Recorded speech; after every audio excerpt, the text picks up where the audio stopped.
Hello students, Hindi presentation by Babita ma'am. Barrackpore senate public school में आप सभी का स्वागत है। बच्चों, आज हम सभी कक्षा 10 विषय हिंदी कविता खंड का अध्ययन करेंगे। कविता के शीर्षक है नौरंगिया और इसके कवि हैं कैलाश गौतम। आज हम सभी इस कविता के भाग 1 अर्थात कवि के जीवन का संक्षिप्त परिचय, कविता का मूल भाव एवं नौरंगिया के चरित्र को पढ़ेंगे। तो सबसे पहले हम लोग कवि के जीवन से संक्षिप्त परिचित हो जाते हैं। कवि कैलाश गौतम जी का जन्म जनपद वाराणसी, अब चंदौली जिले के डिग्गी नामक गांव में 8 जनवरी सन 1944 ईस्वी को हुआ था। वहीं से इन्होंने एमए बीएड की पढ़ाई पूरी की। उनका कार्यक्षेत्र इलाहाबाद था, अतः इनके व्यक्तित्व में बनारस एवं इलाहाबाद की झलक मिलती है।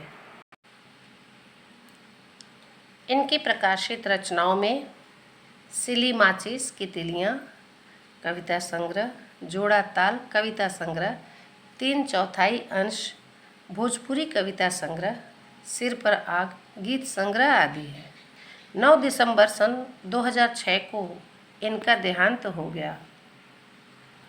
अब हम सभी नौरंगिया कविता का मूल भाव पढ़ेंगे। नौरंगिया शीर्षक कविता में जनवादी कवि कैलाश गौतम ने भारतीय कृषक महिला के जीवन का जीवंत चित्रण किया है। नौरंगिया गंगा पार की रहने वाली है। गंगा पार का अंचल दियारा अंचल कहलाता है। उस अंचल के भौगोलिक प्रभाव के कारण वहाँ के लोग मजबूत और मेहनती होते हैं। लंबी छरहरी कदकाठी इस अंचल के निवासियों की अपनी विशेषता है। यह सच है कि भारतीय कृषक परिवार की महिलाएं पुरुषों की अपेक्षा ज़्यादा जुझारू होती है। कवि ने दर्शाया है कि नौरंगिया देवी देवताओं की कृपा दृष्टि प्राप्त करने की अपेक्षा अपने कर्म पर ज़्यादा विश्वास करती है। वह बेहद भोली है। उसके मन में छल प्रपंच नहीं है, लेकिन वह बहुत जुझारू है।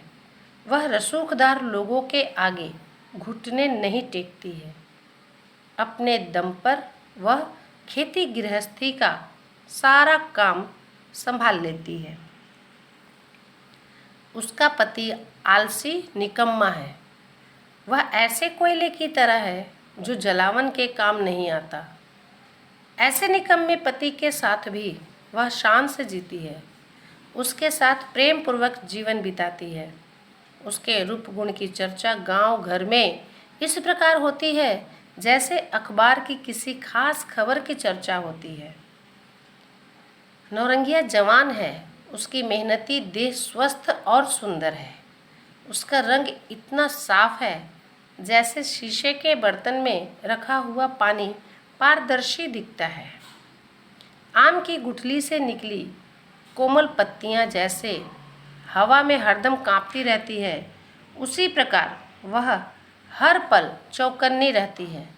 उसके चेहरे पर काले भौरे की तरह काली लटें खेलती रहती है। पानी से बार बार धुले चेहरे की तरह उसका चेहरा दमकता रहता है। तथा कथित सभ्य महिलाओं की तरह उसके होठों पर बनावटीपन नहीं है। उसके होठ हरदम खुले रहते हैं। उसका सौंदर्य देखकर ऐसा लगता है मानो वह विधाता की अनुपम रचना हो। ऐसी सुंदरी के सामने समाज की कुदृष्टि से स्वयं को बचाना सबसे बड़ी चुनौती है। लगान वसूलने वाले कर्मचारी से लेकर ठेकेदार तक उसके पीछे हाथ धोकर पड़े रहते हैं। अपने काम को निपटाने के लिए वह रात दिन जुटी रहती है। वह काम में से कभी हार नहीं मानती है। वह जब तक जगती है लगातार काम करती रहती है। वह जिस परिवेश में पली बढ़ी है वहाँ सांप, गोजर, बिच्छू बिलबिलाते रहते हैं। अपने परिवेश ने उसे इतना साहसी बना दिया है कि उनसे वह बड़ी सहजता से निपट लेती है। उसके हृदय में सौंदर्य बोध भी है। वह रेडियो से विविध भारती के संगीत सुनती है। वह सीधी लाठी की तरह सीधे स्वभाव की है। जीवन के प्रति उसका दृष्टिकोण अत्यंत आशावादी है। वह बड़े उत्साह के साथ त्योहारों की तैयारी करती है। नौरंगिया गरीबी में अपना जीवन यापन करती है। उसके घर की मिट्टी की दीवार ढह ढन बना गई है। उस पर पुरानी सी छप्पर का छाजन है। उसकी फसल के तैयार होते ही उसके द्वार पर महाजन वसूली के लिए आ जाते हैं। जीवन के गुजारे के लिए उसके गहने गिरवी पड़े हैं। अपने गिरवी पड़े गहनों को नहीं छुड़ा पाने के कारण वह मन मसोस कर रह जाती है। उसके जीवन संघर्ष की अंतिम सीमा रेखा कहाँ पर समाप्त होती है यह कोई नहीं बता सकता है। उसके सारे सपने साकार होने से पहले ही बिखर गए, लेकिन उसने कभी अपना मन मलिन नहीं होने दिया।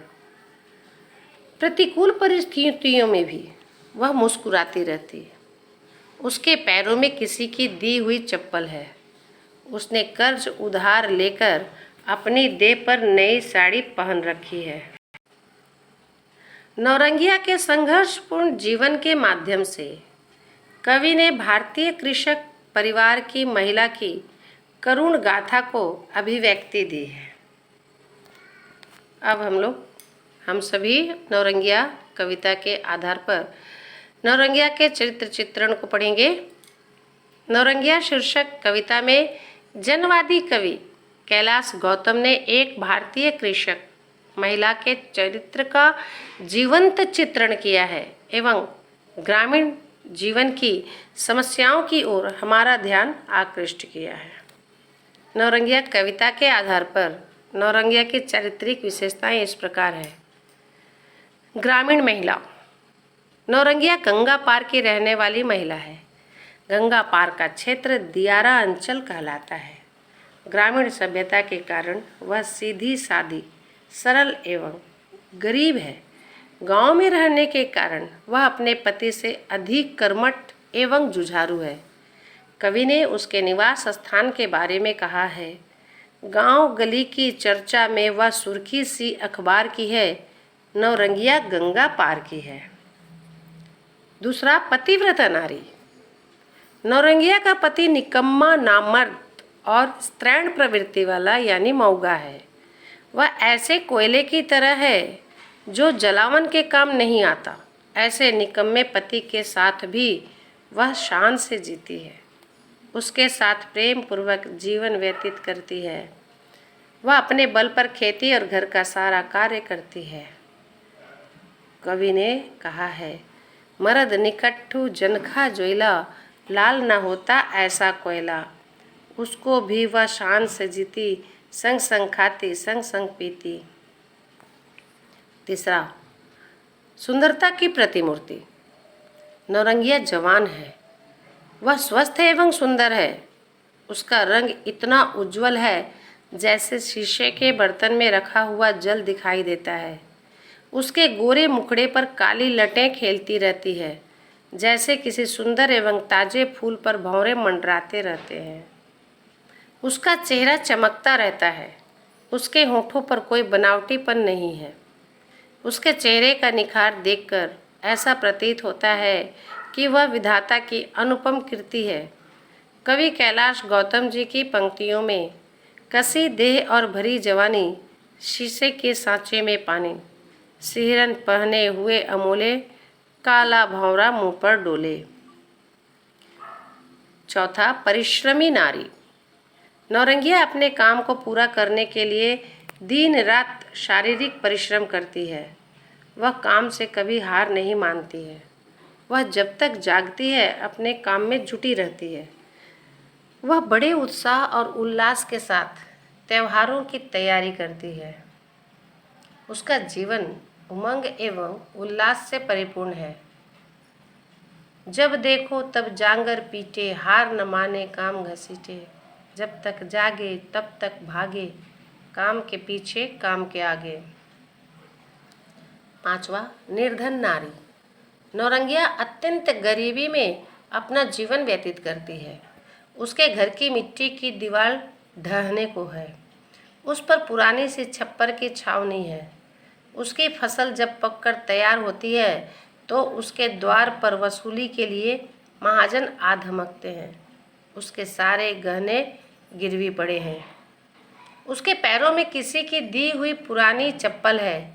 वह कर्ज लेकर नई साड़ी खरीद लेती है जिससे उसका तन ढका रहे।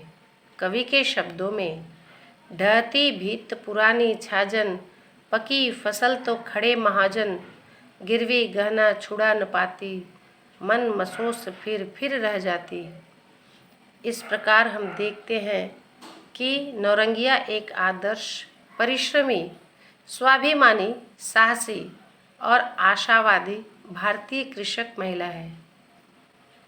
इस कविता का भाग 1 यहीं समाप्त होता है। फिर मिलते हैं कविता के दूसरे भाग में, जिसमें पंक्तियों की शब्दार्थ सहित व्याख्या होंगे। तब तक के लिए धन्यवाद।